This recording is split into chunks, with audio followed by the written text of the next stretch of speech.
Hello class, this is my response to the discussion board number 4. So for the first question, it essentially asks, what situation have you been in where one of the patterns of knowing went wild? And then what kinds of experiences or knowledge do you need to fully develop to meet the challenge of the pattern you observed in the situation?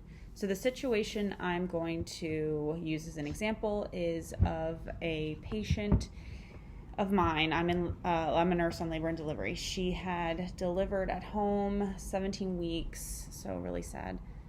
She had a fetal demise, but the placenta never came out.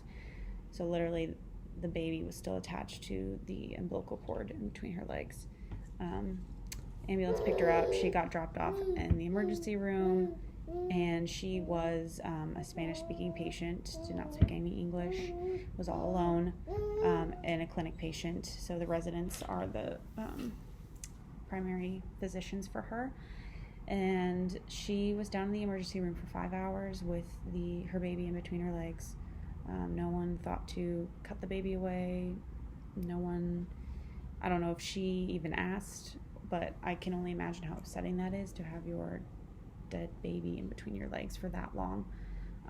So by the time she got up to me, I escalated my concern over that, and they immediately came and took the baby away from her.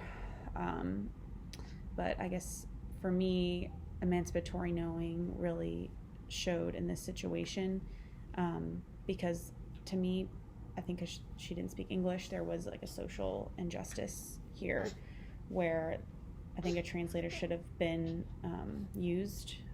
It probably was used, but not used enough. And it's required by law that if the patient doesn't speak English, that we use a translator. But, laws and actually doing something are very different. Our hospital has in-person translators and the telephonic translators and the video translators, so there's no excuse.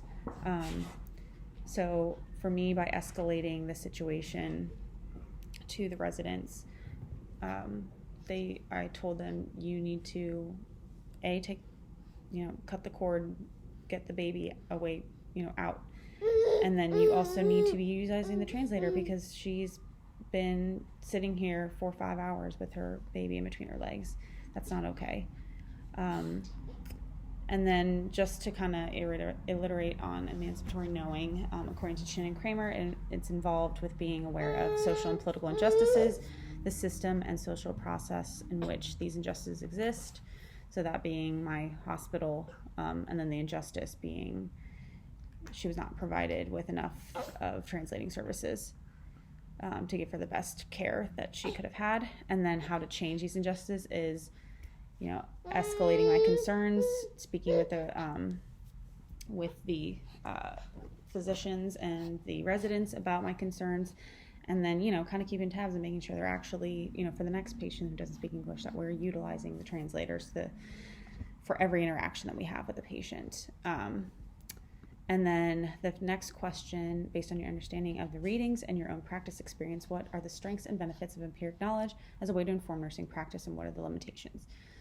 So just to recap on what empirical knowledge is, according to Carper, it's also known as the science of nursing, incorporates searching and creating explanations of observed phenomena through scientific evidence, which can then be organized and classified into nursing knowledge. It's generally factual, objective, and generalizable. And then research can actually be used to validate the explanations of observed phenomena, which can then further develop the science of nursing. So that was all per Carper in her work in 1978. So basically, in my particular situation, there actually is research on the use of a translator and how that improves patient outcomes and stuff. So I looked up one study. I know this is 2007, so it's kind of older, but it's by Carlier. It's this big systemic review of literature, and they did find that there was positive benefits of professional interpreters on communications. So that includes errors in comprehension, utilization, clinical outcomes, and satisfaction. So we were able to actually test how using a translator improves patient care, and that's incredible. So that's definitely a benefit of empirical knowledge. One limitation I would say is that it does take a long time to get these studies approved, to get participants to actually do the study in some instances. And then once we actually have the results of the study, it can take a long time to actually get that change incorporated into practice.